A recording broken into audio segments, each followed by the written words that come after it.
Olá, pessoal!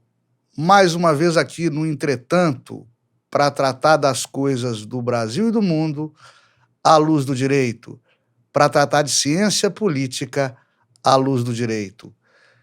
Dê o seu like, clique na sinetinha, inscreva-se no canal. A gente precisa de vocês. E hoje nós vamos falar das milícias do Rio de Janeiro, do Brasil e do mundo.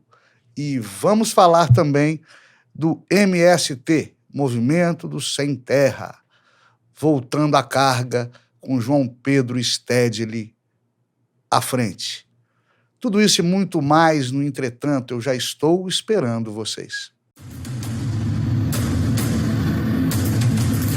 Eu não me ajoelho do politicamente correto, não, porra. O juiz não tem que entrar em pilha de mídia e atuar fazendo justiça.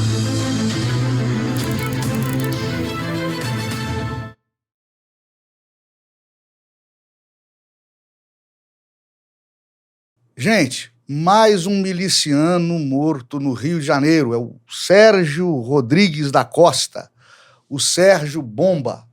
Ele teria sido assassinado em um quiosque no Recreio dos Bandeirantes por membros de uma outra milícia criminosa. Antes disso, você vai lembrar, médicos que estavam num congresso lá no Rio foram assassinados na Barra da Tijuca por traficantes que confundiram um desses médicos, uma das vítimas, com um miliciano jurado de morte por uma facção criminosa. O Rio, desse jeito, está parecendo a Chicago dos anos 1930, a Chicago do Al Capone, da Lei Seca, ou o Líbano do Hezbollah, ou a faixa de Gaza do Hamas. Aliás, todas milícias com peculiaridades referentes à sua época, à sua religião e à sua cultura. Mas o que é uma milícia, pessoal? Quando você ouvir falar em milícia, imagine um grupo paramilitar com organização hierárquica, disciplina, subordinação, né? Destinado, em alguns locais, a causas políticas, a causas religiosas, sempre formado por pessoas que vêm das polícias, vêm das Forças Armadas ou vêm da segurança privada, ou seja, pessoal com traquejo, pessoal com disciplina e, às vezes, sem nenhum interesse cívico, sem nenhuma vontade de beneficiar a nação, sem nenhum interesse político que não econômico e criminoso, ou seja, bandos armados, como é o caso do Rio de Janeiro. É que as milícias cariocas extorquem dinheiro, muitas vezes, de gente de bem. Elas cobram uma taxa de proteção para assegurar, por exemplo, o transporte de vans, o funcionamento do jogo do bicho, a prostituição e as máquinas caça-níqueis, dentre outras atividades. E nisso, as milícias se assemelham bastante aos bandos mafiosos de gangsters ítalo-americanos, como o que eu já citei aqui, o Al Capone e outros, a máfia, né, da época, que cobrava para dar segurança a pequenos comerciantes e a vendedores clandestinos de bebida alcoólica durante os anos duros da lei seca americana. Em várias cidades lá dos Estados Unidos, principalmente Chicago e Nova York. As milícias, pessoal, elas nascem da falta de segurança pública estatal. A milícia, inicialmente, ela atua sob a falsa impressão de assegurar a tranquilidade da vizinhança, mas seus tentáculos vão se ramificando perigosamente. E seus membros, os membros dessas milícias, né, começam a fazer justiça com as próprias mãos, executando criminosos e milicianos de bandos rivais. As taxas que eles cobram de comerciantes de bem não resultam de nenhum contrato escrito ou acordo de vontades regular. mas da extorsão. Ou você me paga, ou vão te assaltar. E vão. É mais ou menos o que acontece com flanelinhas mal intencionados e irregulares de grandes cidades brasileiras. Paga o cara ou ele arranha o seu carro.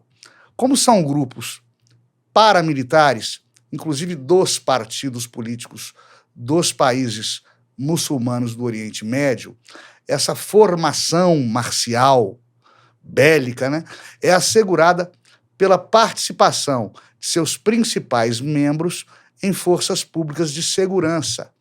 No mundo árabe, todo adolescente que se imiscua na política do Islã, mais cedo ou mais tarde, vai aprender a manejar um fuzil. Mas no Rio e demais grandes cidades brasileiras, geralmente essa formação de milicianos decorre de suas passagens pelo Exército ou pelas polícias militar ou civil. Há muitos milicianos que são ou foram policiais ou militares, civis, policiais militares, membros das Forças Armadas. Isso tudo, é claro, antes deles aderirem ao lado negro da força. Toda atividade paralela, ela nasce de uma carência estatal. Onde o Estado não alcança, onde o Estado não funciona bem, surgem oportunidades para grupos privados exercerem essa atividade estatal ou paraestatal. Isso acontece, por exemplo, na educação. Como o Estado não fornece educação pública de qualidade para todos os jovens brasileiros o tempo todo, em todos os lugares, surgiram as escolas e instituições de ensino superior privadas. Como a medicina pública não consegue ser eficiente com todo mundo ao mesmo tempo, surgiu a medicina privada e a medicina dos convênios. Só que, às vezes, a atividade estatal, a má atividade estatal, a atividade estatal insuficiente, ela é suprida por criminosos. É o caso das milícias. E eu disse aqui que as milícias surgem diante da deficiência na segurança pública fornecida pelo Estado. Isso ao longo dos séculos e em diversas nações distintas. Quando a polícia, por exemplo, não sobe o morro para proteger o cidadão de bem que habita as favelas, quando o Estado não protege seu povo de maneira adequada, surgem os justiceiros, que, organizados militarmente, formam as milícias. Pode parecer, a princípio, que há milicianos do bem, que protegem gente honesta de assaltantes e traficantes, principalmente nos grandes centros, mas isso não é verdade. As milícias representam uma coisa muito séria, muito grave e muito ruim: a completa falência do Estado como gestor de segurança pública e braço armado. E com isso, com essa falência, as milícias nos conduzem às trevas da pré-história da nossa civilização, em que a lei que havia era do mais forte e a justiça, ela era meramente retributiva, castigando o mal com o mal, na base do olho por olho, dente por dente. Nas sociedades civilizadas, verdadeiramente civilizadas, o Estado detém o monopólio estatal da segurança pública e da justiça. Só os governos podem te dar a polícia e aplicar a justiça dos homens. Mas, para isso, tem que dar a polícia e dar a justiça com eficiência. Por isso, nesses países mais desenvolvidos, não há lacunas que possam ser exploradas pela criminalidade organizada. Um fenômeno que já foi mundial, mas que hoje está bastante terceiro-mundista. Quando não há eficiência em algum serviço estatal, a gente já falou disso aqui, quando um serviço estatal não é suficiente, abre-se espaço para a iniciativa privada. Isso também vale na segurança pública. João Pedro Stedley, líder do MST, afirmou em alto e bom som que vai haver mais, eu adorei essa expressão dele, que vai haver mais luta social pela frente, luta social. Mesmo no governo Lula e, como sempre, em proveito da reforma agrária. Luta social, eu acredito, é um eufemismo utilizado por Stedley para explicar e justificar mais invasões de terras, quando a reforma agrária era, de fato, importante para o Brasil.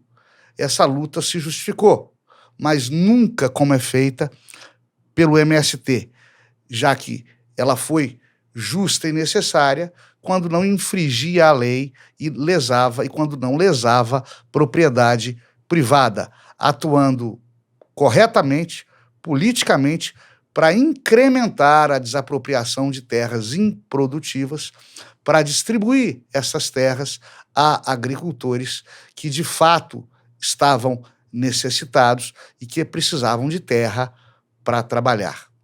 Só se justificava a reforma agrária, então, para deter o homem no campo e impedir o êxodo para as grandes cidades, com reflexos sociais danosos de favelização das periferias dos grandes centros e aumento exponencial da criminalidade urbana. A reforma agrária visava originariamente distribuir terras a verdadeiros camponeses, sem vieses ideológicos ou de política partidária. Quando a reforma agrária começou, de fato, a ocorrer no Brasil, em meados dos anos 90, anos FHC, ela alcançou, infelizmente, mal e porcamente, o oposto de seus legítimos e históricos objetivos e fins. Ela serviu para fins políticos, gerou conflitos armados no campo, favelizou o meio rural e entregou terras a camponeses que as venderam ou revenderam e assentou gente que nunca pegou em uma enxada na vida. Isto eu vi, pessoal. Isso eu vi. Eu, no exercício da minha profissão de origem, como juiz de direito, eu estive em assentamentos de sem-terra. Eu estive em invasões de sem-terra. E eu, por lá, vi colonos originários da terra retidos contra a vontade pelos militantes invasores. Eu vi gente que nunca pegou enxada e que veio de favela de grande cidade para fazer número em assentamento e invasão. Eu vi invasor que já tinha terra conquistada de outros assentamentos fazendo barulho em novas invasões. Isso eu vi. Ninguém me contou. Né? A intenção da reforma agrária, repito, foi muito importante em uma determinada fase da história do Brasil e do mundo. E muito do atraso da economia brasileira se deve ao fato da gente ter atrasado a nossa reforma agrária. A reforma agrária norte-americana aconteceu no final do século XIX, após o fim da Guerra da Secessão, de norte contra sul dos Estados Unidos. Nós demoramos um século para resolver esse problema, um século a mais do que os Estados Unidos. Só que esse período, essa época, esse ensejo histórico para a reforma agrária, nos moldes em que ela é pensada pelo governo brasileiro, nos moldes em que ela é idealizada pelo MST e pelo Sr. Stedley, esse mote, esse ensejo já passou. Não há mais espaço histórico para esse tipo de reforma agrária. Quem duvida disso, gente, da enorme bagunça que vem sendo a reforma agrária protagonizada pelo MST, pergunte-se por onde anda José Rainha Júnior, famoso, outrora famoso, ex-líder do MST, hoje cuidadosamente esquecido pela mídia e nem mencionado por Stedley ou seus pares do movimento do Sem Terra. Rainha Júnior cumpria, acho que ainda cumpre, pena por diversos delitos. Um deles um homicídio relacionado a conflitos rurais decorrentes de invasão de terras. Outro de extorsão. Ele supostamente cobrava de proprietários rurais para não invadir suas terras. Essa moda andou pegando nos rincões rurais brasileiros e gerou muita resposta à bala de fazendeiros a manifestantes do MST em diversos assentamentos e invasões, com resultados funestos na maioria das vezes. A reforma agrária, hoje, e nos moldes em que é impelida pelo MST, não é somente desnecessária, ela é também um desserviço para o homem do campo, que não quer mais fazendinha, sítiozinho para plantar hortaliças. Querem filhos, o homem do campo, quer filho empregado em grandes empresas do agro, cursando faculdade, prosperando. O futuro do Brasil rural é hoje, o dos conglomerados econômicos do agronegócio, o que está modificando o perfil da economia brasileira e tornando o campo e o setor agropecuário da nossa economia exemplos incontestáveis de um Brasil que deu certo. Eu sei o que você vai dizer quando eu critico a reforma agrária. Olha, tem muito assentamento produtivo, tem assentado que produz inúmeros insumos que são vendidos nos supermercados, né? Eles verdadeiramente contribuem para a economia brasileira. Existe realmente assentamento produtivo. Mas o modelo geral do assentamento envolto em crimes anteriores, porque invasão de propriedade privada ainda é crime à luz do direito penal, né?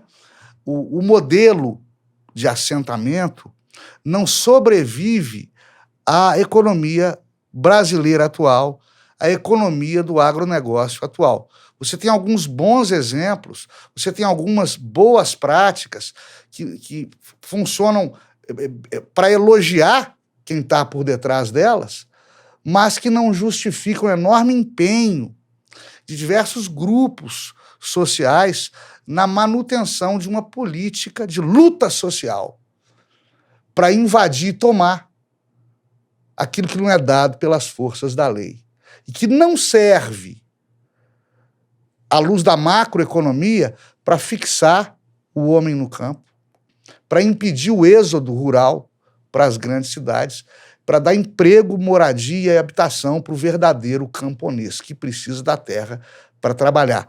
Esse modelo de reforma agrária acabou, está falido, perdeu o trem da história, como eu disse para vocês. É isso aí. A reforma agrária, baseada em assentamentos e invasões, é um passeio perdido pelo trem da história, em sua inexorável marcha rumo ao progresso. Nesse sentido, João Pedro Stedley é, no mínimo, um saudosista que se recusa a enxergar o passado como o passado deve ser enxergado, pelo retrovisor. Ao incentivar novas lutas sociais, como ele fala, ele não somente está retrocedendo no tempo, ele está ressuscitando conflitos hoje desnecessários para a verdadeira utilidade da distribuição de terras, para quem não as possui, e delas necessita para trabalhar. Qual que é essa utilidade, pessoal? A justiça social.